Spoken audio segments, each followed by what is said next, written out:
Looks like it's back to the ballot box in Spain, where it's once again the tale of a major European power where support for the two traditional center-left and center-right blocs has splintered into political gridlock. We'll see why Pedro Sanchez's socialists failed to get their budget through parliament and how a decade after the financial crisis battered Spain, voters are turning to new faces, be they from the far left Podemos, the liberal Ciudadanos, and for the first time, the far-right Vox party, which just won seats in Andalusia. At the other end of the country, there's Catalonia, with the start of the 3-month trial of 12 separatist leaders, while sovereignists outside the courthouse shouted treasoners at the defendants. Separatists in Barcelona, who disagree amongst themselves about much of everything else, are united in denouncing what they see as a political trial. Where does the common ground lie, be it in Barcelona or in Madrid? How do you find it today in the France 24 debate? We're asking what's wrong with Spain and its politics. Joining us to talk about it, Tony Fernandez, Vice Chair of the European chapter of the Spanish Socialist Party. Thank you for being with us. Good evening. Thank you. Mireia Borrell is with us, Director General for Foreign Relations of the Catalan government. Thank you for visiting us here in Paris. Thank you. Also with us, attorney and commentator Jean-Marc Sanchez. Welcome back to the show. Good evening, Francois. And attorney and commentator Edward Salsas. How are you, sir? Good evening. Very good. The France 24 debate on Facebook and Twitter. #F24debate. Yeah, Friday's the date of the weekly cabinet meeting in Madrid, and that is when Pedro Sanchez is expected to call Spain's third general election in 4 years. Peter O'Brien has the story. A budget rejected and a rethink required. The amendments are approved and the 2019 budget proposal is rejected.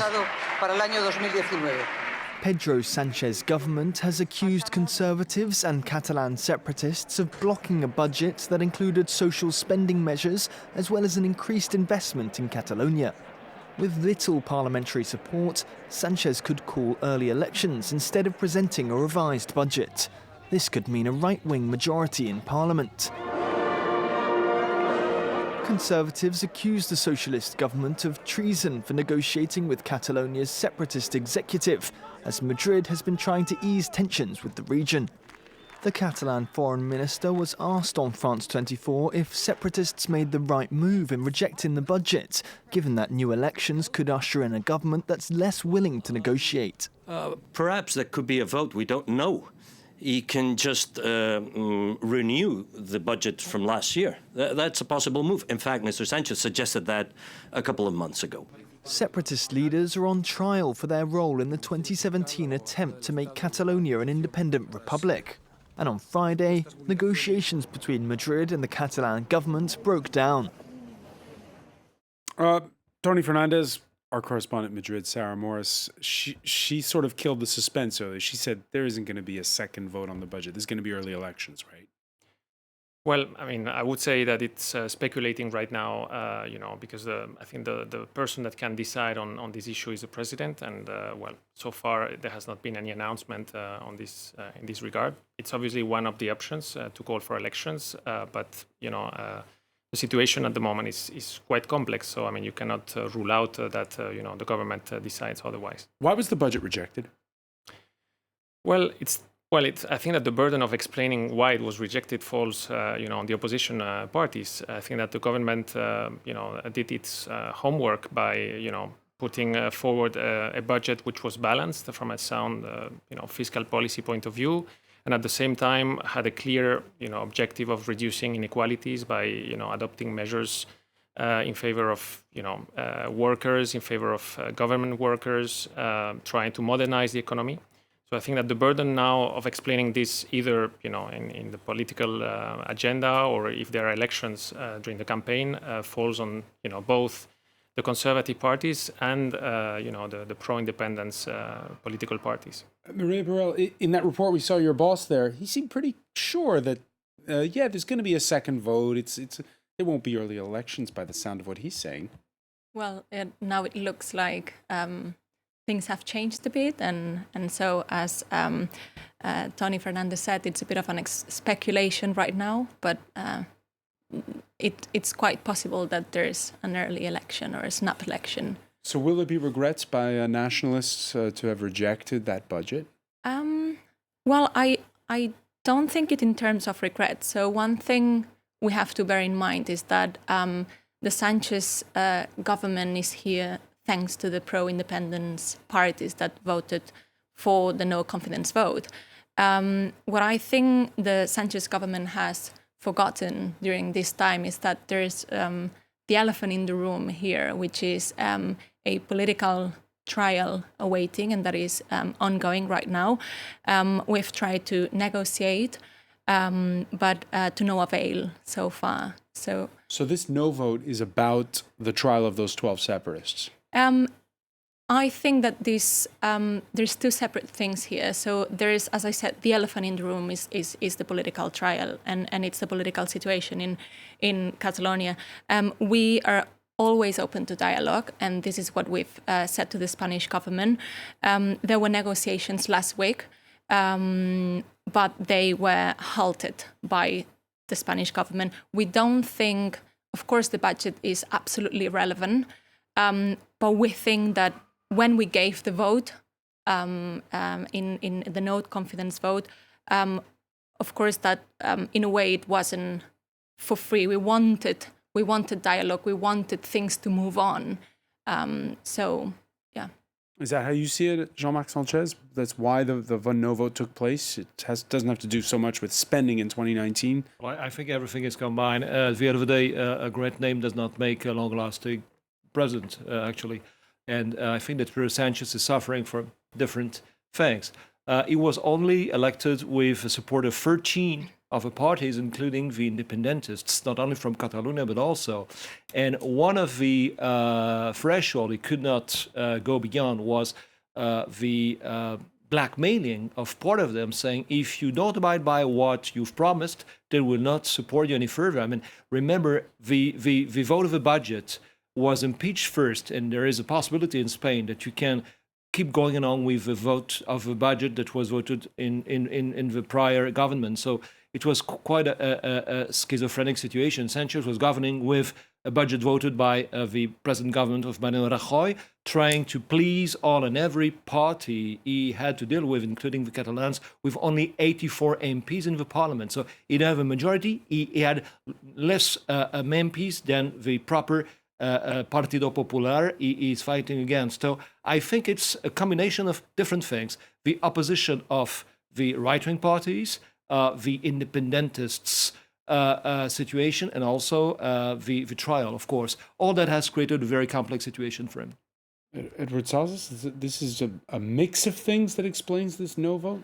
I think that it is a mix of things with the different allies that Pedro Sanchez had in that no confidence vote of last year.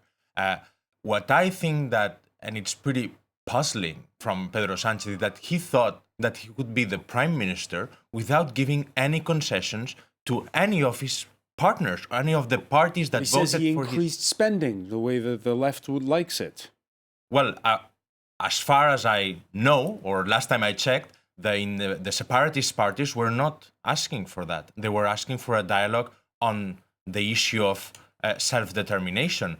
I mean, I don't know if Spain should or should not engage in a dialogue on self-determination, but at least that's what they asked him, and that's why he got their votes. So 1 year later, negotiations have not even started. They have not even agreed on the fact of starting negotiations. So at the end of the day is, well, 1 year later, something should have happened, and it did not happen. So I don't know why Pedro Sanchez is surprised.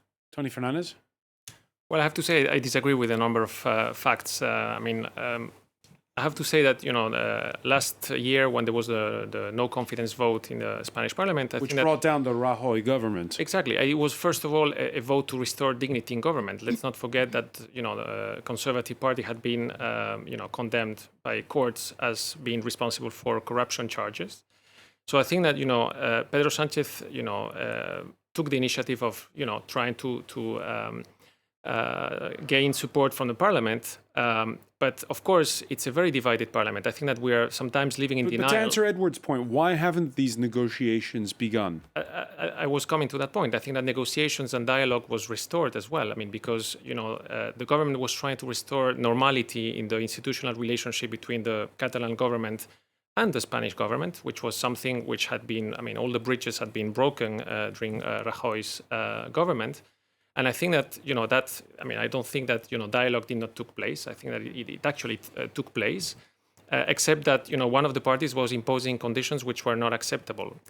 Again, which one? Bringing to the table to negotiate the budget, the right to self-determination, which is something that is not foreseen in the Constitution, I would say is mixing up subjects which cannot be reconciled, especially because you're living in denial. I think that this is really the term that defines the situation.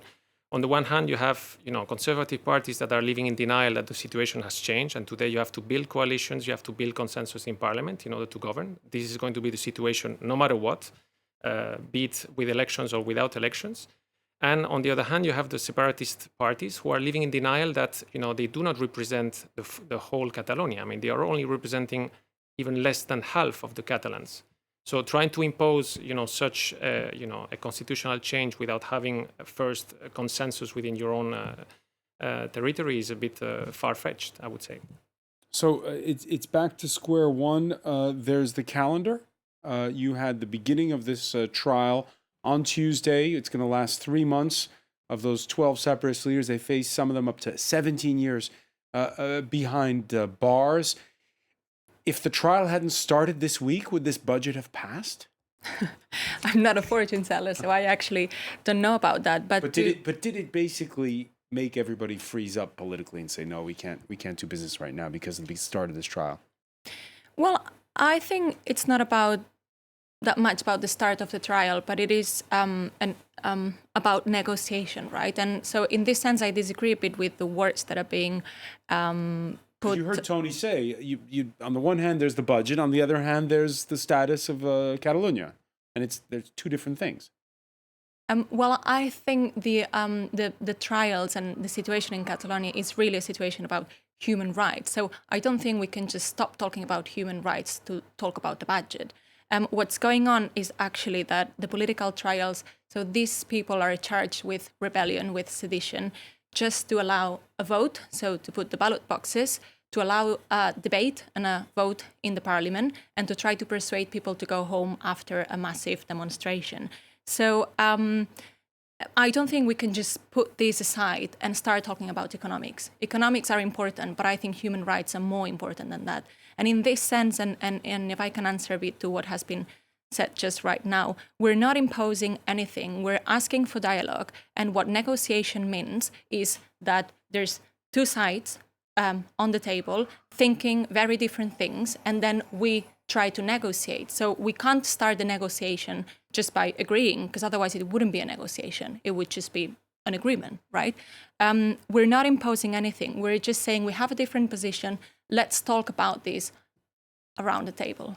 Jean-Marc Sanchez, do you take the point that it's difficult to approve the budget from a government when your own leadership is being put on trial for rebellion? It's not difficult, it's impossible. I mean, according to the Spanish institutions, you can only postpone the former budget once, but then you have, and it's very specific to Spain, to present each and every year to the parliament the budget, presupuesto in Spanish, not only for the whole country, but for the local regions. And this is extremely important due to the organization of a country.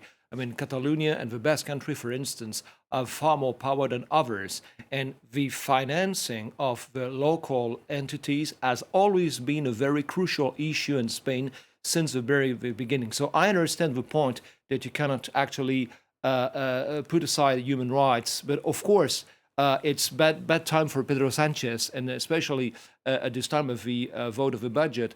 I think that the combination of a protest on Sunday afternoon, where 50,000 or 250,000, depending on his point of view, have been protesting against him, and they actually end up to get exactly what they wanted to, having him resign. I don't believe he will probably postpone the discussions, because if he would have done it, he could have done it before. Since the protest on Sunday, according to an official report, he did not try to maintain the discussion with his former allies, which means that he knew already since Sunday that it would be impossible to please either one part of Spain or the other. So I think, to answer your questions, it's not difficult. It's totally impossible for him. There is no exit route. So the only way would be to call for new elections. That's probably what's going to happen. And he should give a date, either April 17 or April 24, within the end of this week. And he'll give the date, and then what happens? Is it the same minorities? There won't be a clear majority, just like we saw with the last two times the Spanish went to the polls? Well, I think we will have a worse scenario than 2 years ago, because 2 years ago we had a lot of parties in the parliament. This time we'll have a new party. We'll have the far right. And this is a tragedy for Spain. It is a tragedy, and I mean my words. It's for the first time in the democratic history of Spain, we will have an extreme right party claiming for having xenophobic purposes or anti-abortion. And whose fault is that? Well, there's no fault. There's no fault. This is democracy. People vote what they want, and if this party is in the parliament, it's the failure of all the other political parties, regardless if they are left or right. The left has been incapable, as we were saying before, of engaging in a dialogue to try to find a negotiated solution to the Catalan problem. The right has been inflating this Spanish nationalism, this unity nationalism. We're seeing the images full of Spanish flags. I have never seen so many Spanish flags. So in a way, it's a failure of all the political class. Tony Fernandez, there's a different mood right now in Spain. Well, I think that, I disagree a bit because, of course, somehow it's a collective responsibility, but I would say that you have the two extremes. On the one hand, you have the conservatives, I agree, that have been waving the flags against other citizens just because they had different political options, which I think is very responsible, because this is clearly fueling, far-right feelings, which is obviously not welcome. And on the other hand, you have, the pro-independence political party who has been putting pressure on a government, on things which are not possible in a democracy. You cannot ask the government to put pressure on judiciary. There's a separation of powers. Spain, is a consolidated democracy where, the government cannot, interfere into criminal proceedings. And as naive as that may sound, I think that it's something that is very keen to democracy. So we cannot speak of human rights if you are yourself incurring in the paradox of asking the government of interfering into criminal proceedings. I think that the government could do a political trial or not. We'll pick up on that point when we come back. Stay with us. You're watching the France 24 debate.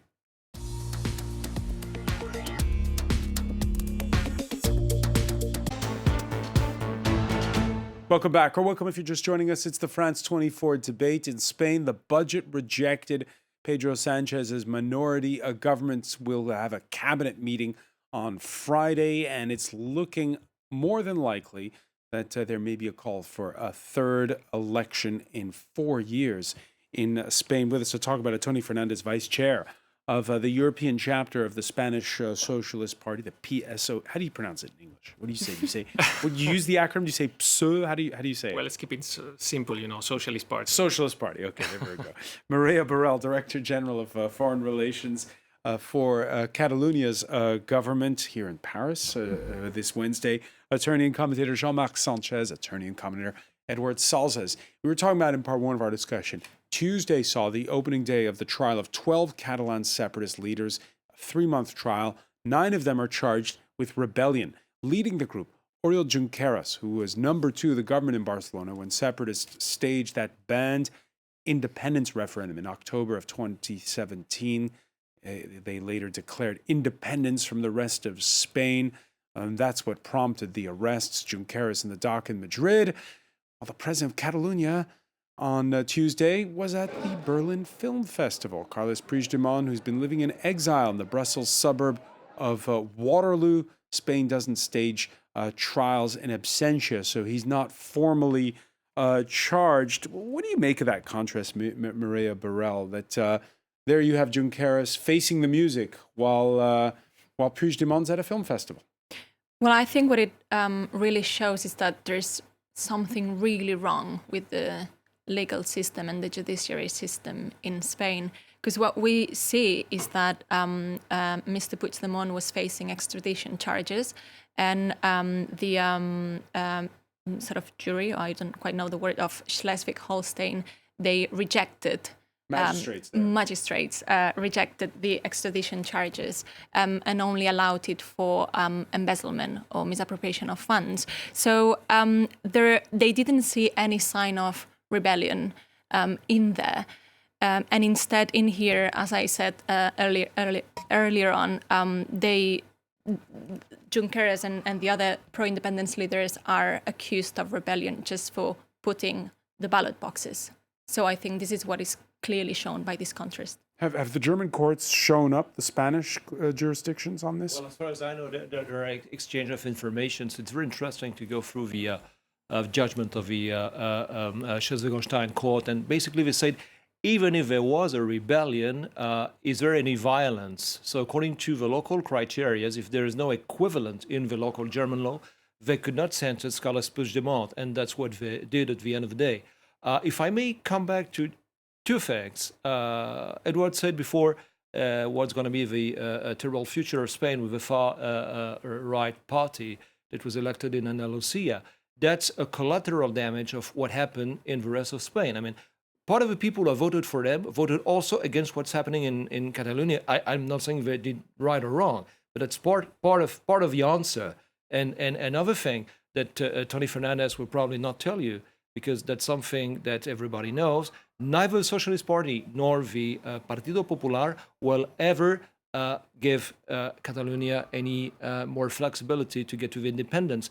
They are national parties and they abide by the Constitution. And the Constitution says that the Spanish nation is indivisible. The problem is that some people believe there is a Spanish nation and others not. So this is the question. Can we change the rules of the game? Can we change the Constitution? Because it's the same rule since 1978. And if we keep going the same way, I mean, what is next step?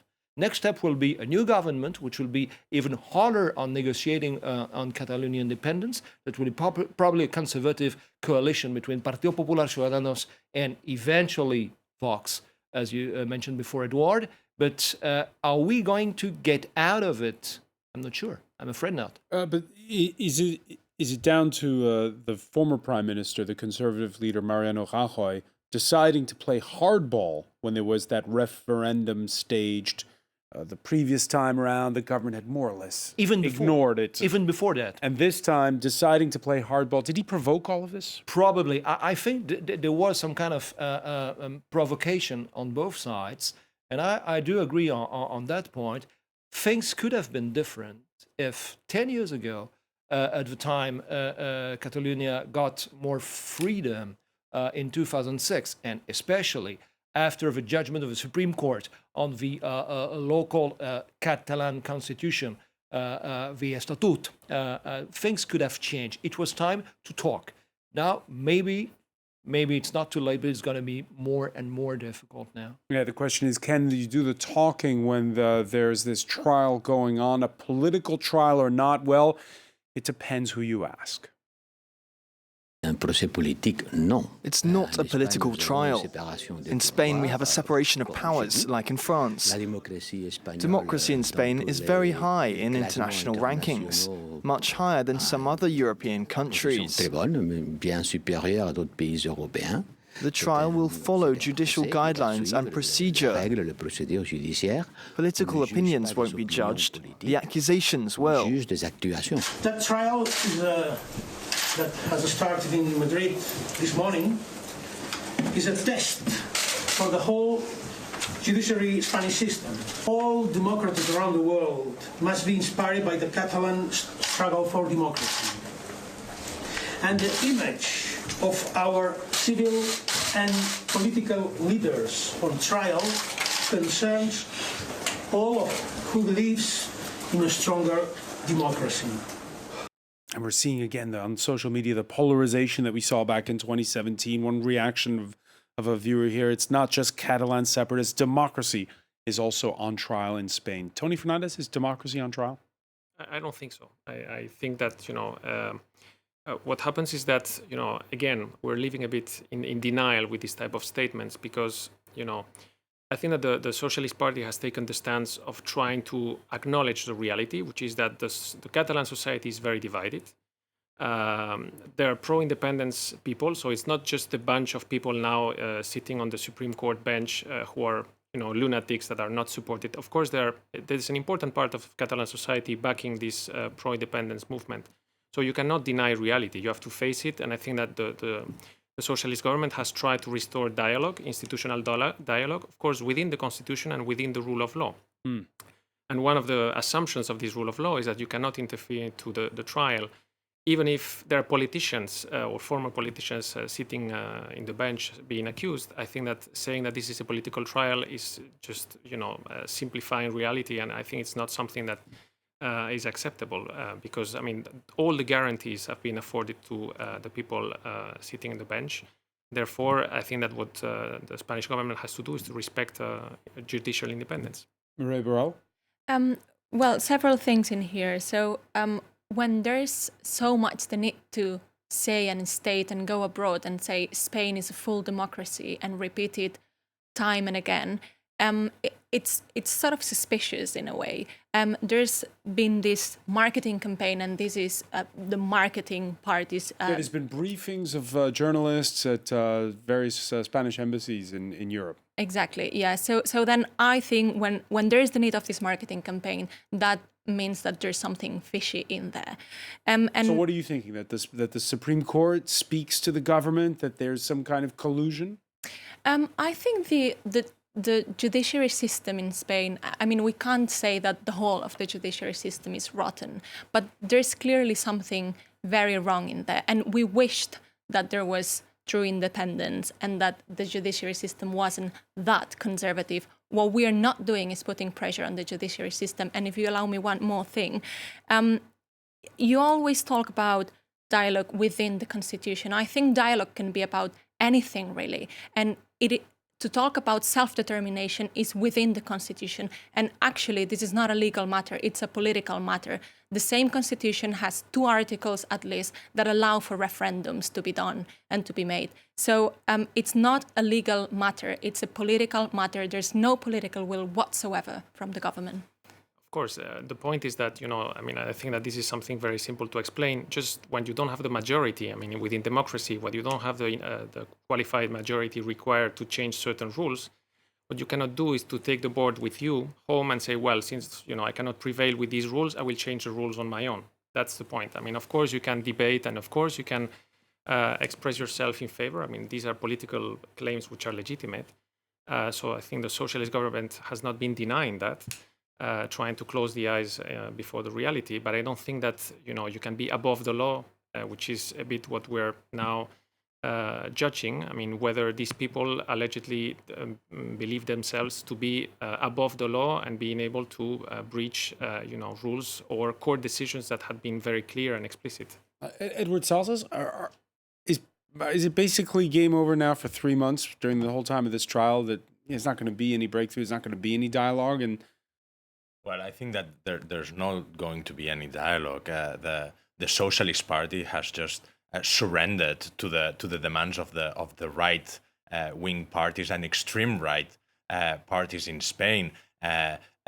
This dialogue that my fellow colleague across the table is saying, it's not such a dialogue with the Catalan government. It's just the ordinary administration. Both the regional administration and the central administration are bound to meet and to discuss ordinary matters. So there has not been such an extraordinary negotiation on self-determination or the political demands of the Catalan government. And in a way, what Tony Fernandez will not tell you is that the Socialist Party and the Popular Party have been nominating and have been distributing the seats in the Supreme Court for the last 30 years. And how come all the journalists and all the lawyers, we can, foresee in advance the solutions and the rulings of the Supreme Court, depending on who's sitting in on that court and on that precise case. This is somehow But everywhere Supreme shocking. Courts, why is it shocking? Everywhere Supreme Courts are justices are named by politicians in every country. Well, not in every country. Not in every country. Not all Well, the in Supreme. France, the United States. Well, in France, you have a part of the Conseil Général de la Magistrature, which is elected by the I'm talking about the president. Constitutional Court. And the Constitutional Court is not the relevant tribunal in France. It's the Cour de Cassation, which is the important one, and it's the equivalent for the Supreme Court. And in this case, some of the members are elected by the judges themselves. In this way, probably in other countries, the members of the Supreme Court are elected by political parties, but not the political parties are not caught texting one to another saying, I'm going to control this room of the Supreme Court, you're going to be controlling the other ones. And I'm quoting textually a text message from one of the political parties, from the Partido Popular. Conservative Partido Popular can reply to that type of thinking. I think it's a very dangerous proposition, what you're saying, because then how can you explain that prominent members of the Conservative Party, who, let's not forget, was the government who launched these criminal proceedings, or at least during the time where they were in office, the proceedings were launched. How can you explain that prominent members of this political party are now in jail or being, indicted for corruption charges? I think that, claiming that the Spanish judicial system, of course, as every system, it can be perfected and improved. But I don't think that, those are legitimate charges in terms of independence or getting a fair trial. I think that, you have all the appeals available as any other citizen. What it would be wrong, I think, is believing that just because you have certain political claims, you can, be above, the rules or be able to disobey, court orders. Especially when, in a situation like the one, let's not forget, because sometimes you have the impression that, there's a very romantic situation, people oppressed and so on. Well, in Catalonia, there's only half of the society, half of the parliament that is in favor of independence. So claiming that, there's a full, territory that is being oppressed and being denied the rights, I think is oversimplifying things. Let's try to take a broader view on this, okay? Because you have, whatever you may think, Tony's correct, you have a splintered parliament in Barcelona, a regional parliament. It's 47%, I believe, of the vote, which was for separatists, and they have a slim majority in number of seats. In Madrid, as Edward was saying, if there is a snap election, it's going to be even more splintered than it was before. At the end of the day, is this just all the consequences of that financial crisis of 2008? That the country is still... people are fed up with a situation where they haven't gotten back to the spending power they had before, and they're looking wherever they can. I think this is an oversimplification of what's going on, and it has been pointed out before that there's been, I think the fundamental problem in here is a gradual and by now complete loss of trust from a big part of the Catalan society on the Spanish state, the Spanish government and the Spanish judiciary system.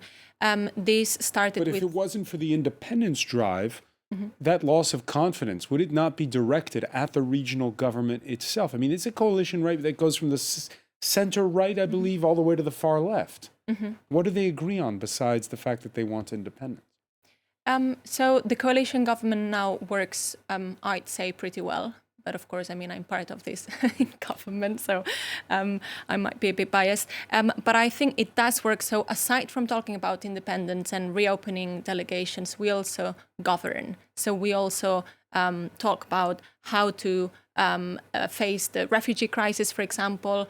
We talk about education. So we do govern. We do more things than talking about that. But we have to admit, this is, it's a huge trial. It's having a lot of impact around the world, and we can't just ignore it. So it's the first sort of homework that we have and we need to solve. Jean-Marc Sanchez? It will take time. It will be difficult. I mean, I'm watching the images just behind you, François. It's Plaza Catalunya in Barcelona. And it shows that there is a large minority, or maybe half of the people in Catalonia, who don't want to play the game any longer according to the old rules. So the next step is what's going to happen. I mean, we will all disagree probably upon many things, but what really concerns us as Spaniards is, or members of this territory, whether you consider yourself being Spaniard or Catalan or both, is what's going to happen. And I'm not sure that what's going to happen tomorrow is going to be any better than what happened yesterday. I mean, the crisis probably was even tougher in Spain than anywhere else in Europe. And Spain just... And politicians were complicit, right? In giving out loans for of course, housing. and the banks also. The banks, but also the savings and loans, which are tied to politicians. I had a partner, he had a 50-year loan, and he was 50 when he got that loan. It was a 125% loan. So he knew he will never be able to reimburse that. I mean, Spain has been living on credit for a long time, since basically 40 years. But if we go any further than this, then we come back to the very beginning. Why are we here? I mean, why Spain is that complex? Why is that so fabulous country with so many resources that attract so many people ungovernable? Because of history, and it will take probably one other debate to explain what happened since 500 years. But I'm sure that all my fellow companions tonight... We could start in 1978. Probably we can keep going each and every day, François, if you wanted. But this is a real story. I mean, this is a story of the two Spains. And the two Spains are facing each other, and they keep facing each other ever and ever. And that's the real problem. Maybe there's a white knight. Last weekend saw a rally of sovereignists in Barcelona, everyone from the far right to the center left. Now, in among the crowd, a face that will be familiar to French audiences. Estado de Derecho, la independencia de la justicia, la organización de España con autonomías increíbles, pero también la unidad del país, y es eso lo más importante. Y aquí, pues la gente, los españoles, lo dicen, son muchos, lo dicen en Barcelona, lo dicen en Madrid, y es muy importante que todos estemos juntos para decirlo. Edward, how's the former French Prime Minister's Spanish? Well, he was born in Barcelona. He was born. That's I'm giving a fact, a curiosity. He was born in the street of Salsas, because there's a street in Barcelona called Salsas, and Manuel Valls was born in that street. So he was born in Barcelona. He went to Paris, to France. He did a lot of politics. He became Prime Minister of France, and now he has come back to Barcelona to try to be the mayor of Barcelona. And how is his Spanish? You didn't answer my question. Well, he speaks good Catalan. He speaks good Catalan. As far as I can tell. People in Barcelona are telling me that he might have a chance, not because he's the best thing since sliced toast, but because he's not tainted with scandals and problems that some of the others are. Well, he's like the new guy in scene. So the election for the mayor of Barcelona will be a tough election. There are many candidates, many well-known candidates who are running for that post, and I think that Ada Colau is popular. The current mayor is very popular. The former Councillor of Foreign Affairs, Ernest Maragall, who's the brother of former mayor of Barcelona, Pasqual Maragall, a very prestigious mayor in Barcelona, is also running for that post. So he may have some chances, but it will be a tough fight. Maria Burrell, what do you make of Manuel Valls? Not much, really. I mean, I was quite shocked that not having been in Barcelona or living in Barcelona, it seemed to me that he just appeared out of nowhere, and I don't think he has chances to win. But I think what's most striking is that he is pairing with a party that claims to be liberal. Ciudadanos. Exactly, but it's not quite. It's a party that was born out of a negation, so sort of no independence or no education in Catalan. So I'm not quite sure why would he pair up with this party. He comes from the French Socialist Party originally. Do you consider him one of yours, Tony Fernandez? Well, it's difficult to consider him one of ours now that he's demonstrating in Spain, with far-right political party. He said, look, the far right's at the demonstration, but so are a lot of other people. Well, I think that it would be a difficult proposition, especially when he comes from a country where, let's say somehow the political party of the president here, it would be difficult to find him in a picture, or at least the leader of the centrist or so-called centrist political party would be in the same picture as Marine Le Pen. I think that that's very difficult to sustain, and I think that's the major paradox or contradiction that he's running into. I mean, trying to present himself as someone in a liberal party like Ciudadanos, when they are now building a government coalition in Andalusia with the far right. I think that's very difficult to reconcile. And if I may, I think that, we've been talking about a number of issues like the financial crisis and how this can be explaining some of the social unrest, in Catalonia. Well, I have to say that not every party has been in the same box. I mean, not only in the roots of the financial crisis, because let's remember that, for a big chunk of this period, the Conservatives were in power and they were fueling the real estate bubble that led us to the crisis. And now, I mean, even during this very difficult the Socialists were in power in regional governments too, and they had friends at savings and loans, and I mean, it's both sides, right? Well, I think there's obviously a collective responsibility in a number of events, but I would say that, the major, leading factor of the crisis in Spain was the real estate, and that was clearly fueled by, legislation that was passed by the Conservative Party, fueling, speculation over real estate.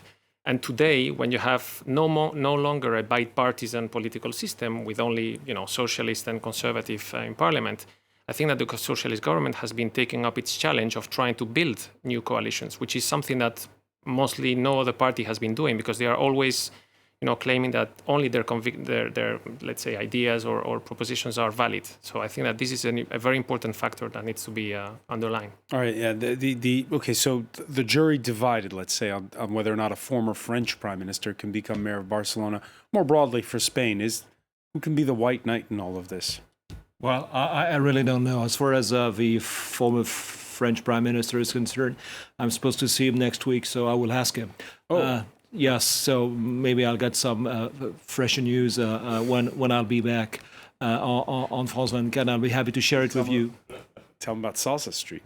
Of course, I will recall that. Okay, just more broadly, there are our correspondent Sarah Morris telling us that opinion polls suggest that the ruling socialists would fare better if the election were held tomorrow, but because the far-left Podemos' support would slide, again, we're back to this gridlock. Well, the last polls say that the socialists would be first, but they would lack of allies in the left wing. So without the Catalans, without the separatists, this coalition of left parties lacks of 15 to 20 seats, and on the other side, the Popular Party, the Ciudadanos, and the far right party Vox, if they manage to conclude a coalition, they would have a majority of these seats. In any case, I think that for these past years we've been discussing about the rules and about these rules in Spain and about what we agree and we don't agree. I think that in '78 we agreed on fundamental rights, and everything can be discussed if fundamental rights are respected. And at this point, now, regardless of what you think of independence, it's not about independence anymore. It's about procedural rights, it's about fundamental rights, and it's about complying with these rights and respecting the rights of the people who are accused in this political trial. All right, and it's going to play out. It's going to play out as early as Friday when that cabinet meets. I want to thank you, Edward Salzas. I want to thank as well Maria Burrell. I want to thank as well Jean-Marc Sanchez, Tony Fernandez. Thank you for joining us here in the France 24 debate.